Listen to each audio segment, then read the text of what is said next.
Hello, my name is James Miller, and I'm a professor of economics at Smith College. And in this video, I want to give you some basic financial advice. And I think most of this advice is the kind of thing that the majority of economists would agree with. First piece of advice is that when you invest in the stock market, invest through low-cost index funds. When you invest in an index fund, you're buying all the stocks in the index rather than trying to guess what individual stock is going to do well. So I invest most of my money in what's called the S&P 500 index, which is a list of the 500 largest stocks. So I'm not trying to figure out which US stocks are going to do well, rather than betting that the whole market would do well. It turns out there's a lot of data that individuals are not very good at figuring out what stocks are going to outperform what other stocks. Even highly paid MBAs who do this for a living, they tend not to be very good at guessing what stocks are going to do well and what stocks are going to do poorly. So if you try to figure out what stocks are going to do well, you might get lucky, but chances are that's not a very good bet. Investing in an index fund, it's sort of like going to the horse races and betting on every single horse. Now, if you did that at the racetrack, you'd come out behind because the odds are set in favor of the house. But over the long run, the US stock market usually goes up.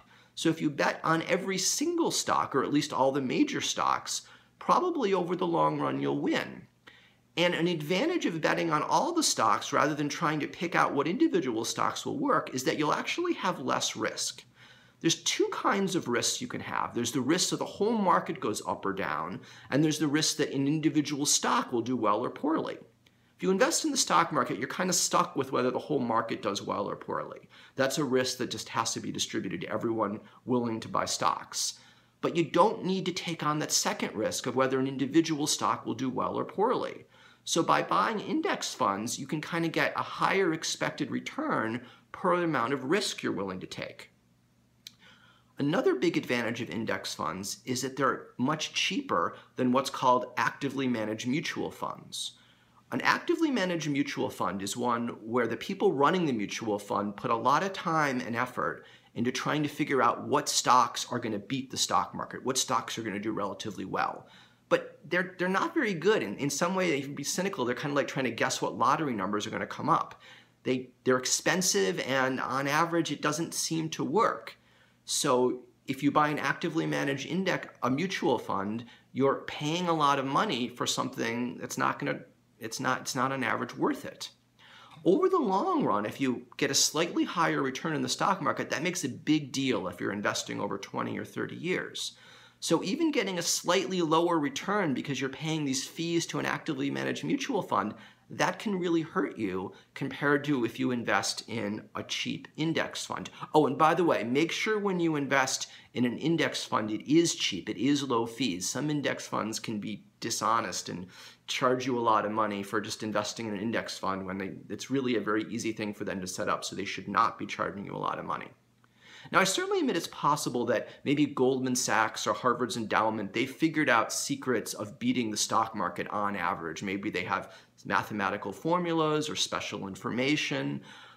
Maybe Goldman Sachs is making these things available to their top clients. But probably most middle-class investors, they don't have access to this information. I mean, if you know how to reliably beat the stock market, that information is worth billions of dollars. So if someone's offering it to you, either you're really special and important, and congratulations, or they don't know what they're doing or they're not being honest with you.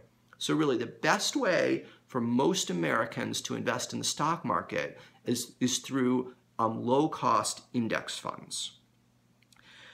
Also, if you're an American, try very hard to invest through tax-preferred vehicles such as your 401k plan or Roth IRAs. And you can often, the 401k plan is something you get through work. So the US government has unfortunately made it very complicated to invest in the stock market, and they've kind of imposed a stupidity tax on people. They've said, hey, if you invest this way, you pay a lot less taxes than if you invest this other way. And it's not like certain ways are more socially responsible. It's just, if you fill out the right forms and call your investment the right thing, you pay much, much less in taxes. So try, if you're going to invest in the stock market, Try to put as much money as you can in tax-preferred vehicles. Now, there's a limit to how much you can invest per year. It's, of course, complicated because it's the US government. It depends on your age and your employment status, but try to figure that out. If you have a job, the easiest starting point is to talk to your human relations person and say, how do I max out my 401k plan? Taxes really matter a lot over the long run. This makes a huge deal if you're investing for retirement, you don't plan on retiring for 30, 40, even 10 years. It matters a lot if you're being tax efficient. And again, there's enormous stupidity tax or uninformed tax on Americans who don't invest using tax-preferred vehicles. Some employers will offer matching contributions if you invest in the way they want you to. And this can be fantastic. So for a small amount, usually it's not that much money, but maybe they'll say, look, if you invest $5,000 in a stock market, this plan will match that. And that's basically free money. You should definitely do that. Sometimes employers will give you special bonuses if you invest in the company's stock. This can be a really good deal, but you are taking on a lot of risk. Right? It's understandable why you work for a company. They want their employees to have that stock because you're more invested. But just imagine what happens if your company you're working for goes under. Now, not only do you lose your job, but a lot of your investment, that can go to zero as well. So if your employer is offering you a lot of money to invest in its stocks, just work out the worst case scenario. And I'd say be more willing to do it if you know you could easily get another job. If your employer went under, if you could easily get another job, then it's probably worth the risk. But if not, then you can't really, you don't want to be in a situation where you're losing both a lot of your investment income and, you're losing your job. Another piece of financial advice is, and this is an altruistic piece of advice, is that you really should buy life insurance if people depend on your income. So just the way life insurance works is you pay the life insurance company money, and if you don't die, well, they win. And if you do die, you win, or at least your relatives sort of win financially. And this is important. If someone relies on your income and you were to die, then those people no longer get the income, so they can get the life insurance instead. There's two kinds of life insurance you can get. You can get whole life that covers your whole life, and you can get a life insurance policy that just covers a short period of time. So you might get like 20-year life insurance policy. The 20-year life insurance policy or term life is probably a better deal if you're going to have kids, but after your kids are adults, they're not really going to be, or hopefully won't be financially dependent upon you. So that's much cheaper because the life insurance company will say, hey, if you just buy a 20-year term, if you survive the 20 years, we never pay you anything. Where if you get whole life and you keep making your payments, you're going to die and they'll have to pay you something. You should try, if you're married, very seriously consider asking your spouse to get life insurance. Figure out what would happen if he or she would die. How much of a financial hole would that put you in? Even if you're working from home, or even if you're not working in the marketplace, but you're a housewife or a house husband, you still might want to have life insurance because, imagine you're married, your spouse works. You stay at home taking care of the kids and doing chores. What would happen if you died? Well, if you were to die, probably your spouse would either have to cut back on working or hire someone, and there would be a financial market burden. So even if you're not earning money in the marketplace, you might still be financially valuable to your family, and your family might financially lose a lot if you were to die. So the responsible thing to do is to buy life insurance. A lot of people do buy life insurance, but what people don't do, but really should, is to buy disability insurance.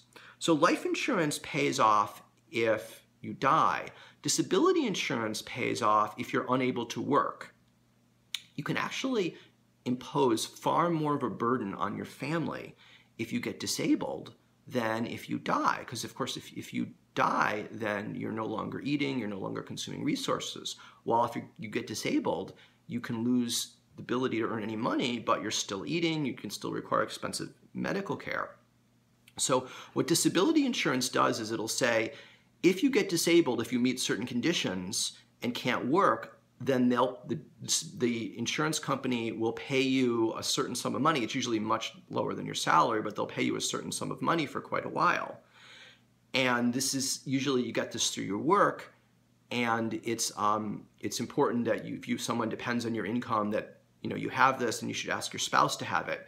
There's no reason to get life insurance if no one's dependent on your income. So if you're 25 years old, you're not married, no kids, your parents or siblings don't need your income, you don't need life insurance, but you still might want disability insurance, because if something happens to you, this will make the remaining of your life slightly more pleasant if you have this income stream coming in. You usually get disability insurance through your work, and it's often much easier to get it as soon as you start your job. Disability insurance companies are afraid that as soon as you'll fall, and you'll call, and then you'll try to get the disability insurance because you won't be coming back to work. So it's usually easier if you get this when you're extremely healthy, and often when you first start to work. Another piece of financial market advice is to consider the benefit of owning a home. For tax law reasons, the government provides, in the United States, massive benefits to home ownership. But there is a cost to that. When you invest in a home, a lot of your money is tied up in one asset, and that asset price can go way up or way down, right? You've probably read in the paper how asset prices now in like San Francisco over the last decade have gone way up, but in other places, housing prices have gone down. And you really don't know. There's a lot of sophisticated money trying to guess whether real estate prices will go up or down, and they don't always know, so you shouldn't figure that you do either. So there's an enormous tax advantage to buying a house as opposed to renting an apartment, but you're taking this huge risk, and you should be mindful of the risks that you're taking. Another piece of advice, and this is some career advice, is try to figure out how much your coworkers are earning. There's this weird taboo in the United States about we're not supposed to talk about salary. This is really great for employers because you can bet when they're making, your boss makes you an offer or something, when you get an offer from another company, when your boss is considering whether to give you a raise, he or she knows exactly what your peers are making. They've got analysis from consultants if it's a big company saying what people in your whole sector are making. So if you don't know what people in your job are getting, you're at a huge disadvantage. You don't know if you're underpaid and maybe should be demanding a raise or looking for another job, or maybe you're overpaid and you're really lucky, and if your boss is annoying, you just put up with it, because if you left, well, you'd end up doing a lot worse. So, I teach at a women's college, and at least the stereotype is women are less willing to talk about money than men are, so I urge my students to be a bit more aggressive and, ask what people in similar jobs are making. And the final piece of advice I want to give you is to network. That a lot of people get jobs through contacts, but or get new jobs through contacts, but it's not necessarily, it's usually not their best friend or their uncle. It's very often, a friend of their friend, or an uncle, someone the uncle knows. And if you want to have a successful career, try to keep a network of people who could maybe get you jobs, and do this even when you're not looking for a job. If you are looking for a job, a good way to network is to start by writing down everyone you know, your friends, your parents, your relatives, and then call them up and say, I'm looking for a job in this sector. Do you have any advice for me? Do you know anyone I could talk to? You don't ask them for a job because even if they could offer you one, because then they might have to say no, and that could be awkward. They'll obviously know if you want a job that they know they have a job that you'd be interested. So ask them, do you know anyone I could talk to? Do you have any advice? And you'll get names from them. So I don't know if this is true, but there's a saying around that, we're 6 degrees of separation connected to everyone in the world. So the people I know and the people they know and they know, if you do that 6 degrees, that's everyone in the world. I don't know if that's accurate or not. But certainly there's an exponential growing list of contacts if you talk to people who you know and who they know.